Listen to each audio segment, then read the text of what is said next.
Glasgow get the win, 33 points to 21 at home to start off the URC Quarter Finals. What a way to start off the playoffs. I mean, a really good game. Connacht started very strong, and there was a period in that game where I thought maybe Connacht could pull off an upset, but it was just too good from Glasgow. They came back, they looked much better in the second half, and they just showed why they are the best team currently, why they ended the table at number one. They just have that kind of confidence. They play rugby in a kind of style that really suits this playoff rugby, and it really suits this competitions rugby as well. I mean, Glasgow, they've been looking not their best over the last few weeks. They've really, honestly, compared to the start of the season and the midway through the season, just gone down in form a bit. But this game kind of brought them back to life. They played some very good rugby, very expansive rugby. They capitalized on a lot of mistakes as well, capitalized on a lot of opportunities, and that's the one thing you like to see from Glasgow. So a very big performance from Glasgow, and honestly, I think Connacht can be very proud of the performance they put in. I would have not been surprised if Connacht won that match. That's how good Connacht's been playing, and I think if they can play even a little bit like this next year, they're going to go very deep into this competition, and they're also getting some very good players for next season as well. So this Connacht team is going to go very far next year, and I think we've just started to see a kind of shift with Connacht going forward into the future, that they're going to be a very successful team in this competition. But before we do get into it, guys, if you do enjoy the content, please don't forget to like and subscribe to help the channel grow. I'll be doing match reactions to all the matches today. The Leinster vs Lions match will come out tomorrow morning because it's a bit of a late one tonight. But Bulls vs Munster and Stormers vs Cardiff will be coming out today, so stay tuned for that one. But yeah, let's get right into it. So just looking at the stats here, you can clearly see it was a very close game. I mean, normally when you look at stats, there's a few outliers where you can really tell, okay, that's where the difference was made. There is two things here where I can see the difference was made for Glasgow, but other than that, nothing really in it. It was a very close match. I mean, 22-meter entries.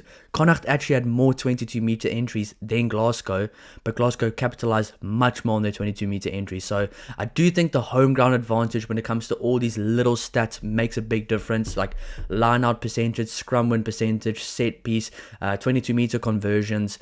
For some reason, I don't actually know the science behind this, but it always makes a difference when they play at home. So you can clearly tell that Glasgow, in the right areas of the game, won the key statistical battles. But just looking at some of the top player statistics from the game, top point scorer Kyle Steyn, obviously with 2 tries, carries, Sione Tuipulotu with 14 carries, tackles completed, Jack Dempsey with a massive 23 tackles completed, Josh Ioane with 7 defenders beaten, and I have to say, Josh Ioane really impressed me yesterday. Now, especially in that first half, he was sidestepping defenders for fun. He looked really dangerous. He looked very good with ball in hand. He's definitely, I want to watch going forward, wherever he plays in this future. I really do like this guy. He's a very good player. And he looked to kind of add a spark for Connacht last night that maybe was missing in previous kind of seasons, previous games throughout the season as well. Turnovers 1, Rory Dodge. Line breaks, Kyle Steyn with 3. Successful passes, George Horn. So overall, the Scottish international players showing why they are Scottish internationals, playing very good rugby and proving once again that they deserve to be in the international team, and showing the kind of quality they have that we all know the Scottish international team has. So a very big performance from some very big time players in this Glasgow team. But that being said, Cian Prendergast was very good for Connacht. I thought Josh Ioane was good, and a lot of the guys for Connacht played some really good rugby. I just think this game came down to those small moments in the game that Glasgow just won, and then when Glasgow had the momentum behind them, they really capitalized on that. Where I think Connacht most of the time throughout the game they had a little bit of momentum, they used it well, but they didn't have big periods of the game where they had a lot of momentum. Early on, it looked like, okay, Connacht was really going to dominate this game and just take the game away from Glasgow. But Glasgow kind of regrouped. They looked a lot better after the first few tries from Connacht, and they just absolutely battered Connacht all around the field. And they just chucked the ball around and just played some really free rugby. So Glasgow had a very good performance, playing like we know they can play, and rightfully the deserved winners of this game. But I did say going into this one, I would not be surprised if either team wins. Now Glasgow obviously did win, and now it's time to see who they are going to play against in the semi-final. But just looking at some of the other team stats, the line breaks were very close as well. Let me just see how many line breaks. 6 for Glasgow, 5 for Connacht, so nothing really in it at all either. Carries 141 for Glasgow, 135 for Connacht. Once again, very close. Just looking at the tackles made, 201 tackles made for Connacht, 192 for Glasgow. Once again, very close, which just shows that this is a proper playoff match where things are so close and stats can't really decide a game like this. It's individual brilliant moments of brilliance in the game that really decides the outcome of this game. So I will say, guys like Kyle Steyn, Sione Tuipulotu, really pitched up yesterday and played some phenomenal rugby. I thought Dan Lancaster as well really drove the team well forward. He's the perfect guy, I think, right now to have a fly off for this team. Yes, they have Adam Hastings as well, but Dan Lancaster's really been the guy for them this year. He used to play at Ealing Trailfinders. I remember watching him there, so he used to play in the championship. So it's good to see that he's come all the way now, and now he's playing for Glasgow in the quarterfinals with the URC. So he's come a long way, and he's playing some phenomenal rugby as well. The way he pulls the strings for them, his kicking off the tee is very good. His kicking for the line is very good as well. I don't know why George Horn was kicking, but he still kicked quite well as well. But Dan Lancaster's got a very good boot, and he pulled the strings very well for Glasgow, which he's been doing now the whole season every time he's been given the opportunity. Now let's just see some of the other stats here. Rucks 1, basically the exact same, 118 to 112. Ruck speed, 4.44 for Glasgow, 4.5 for Connacht. So Glasgow just getting the edge there. Really nothing in it. I mean, set plays, scrums, both teams won 100% of their scrums.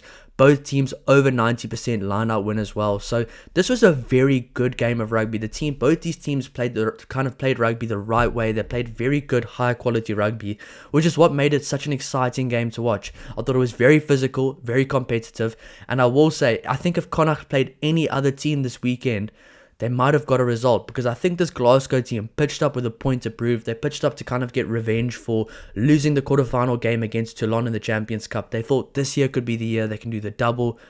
They got kicked out of the Champions Cup. They've had a few bad weeks on the road in South Africa as well. This was the game for them to bounce back, and it was just unfortunate for Connacht that it had to be Glasgow in this game.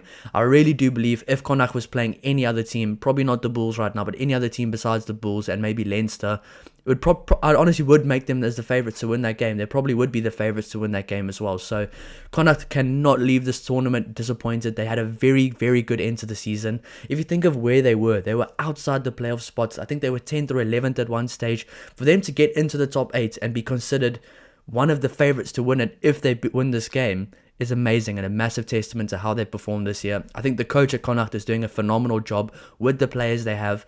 I will say it's probably the one team that has the least amount of international players. If you just look at them from the outside, they probably look like the weakest team on paper for the island teams, but they're not. They're a very, very high quality side, and I cannot wait to watch them going forward. But that being said, now it's time for Glasgow to do the semi-finals. Can they win that game? It's going to be a very tough one. I don't know who they're going to play against, but after all the games this weekend, we're going to be doing a review, going over who's playing in the semi-finals, who won the quarterfinals, who are the better players. I'll be doing a team of the week as well, so stay tuned for that one. But Glasgow with a massive win. They deserved it. I mean, they are rightfully, not defending champs, but they've rightfully won this tournament before. This is probably the last time that this group of players together for Glasgow, because there's a lot of guys leaving, that they can do something great together. They've already won the competition before. Can they do it again? Last night they looked good. Last night they looked like they could, but can they do it for 2 more games going forward? I guess we'll have to find out. But if you do enjoy the content, please don't forget to like and subscribe to help the channel grows. The 2 match reactions today are coming out right after the game, so stay tuned for those ones. And then we have one tomorrow morning as well for Leinster versus the Lions. I'll see you there. I'll see you in the next one. Cheers.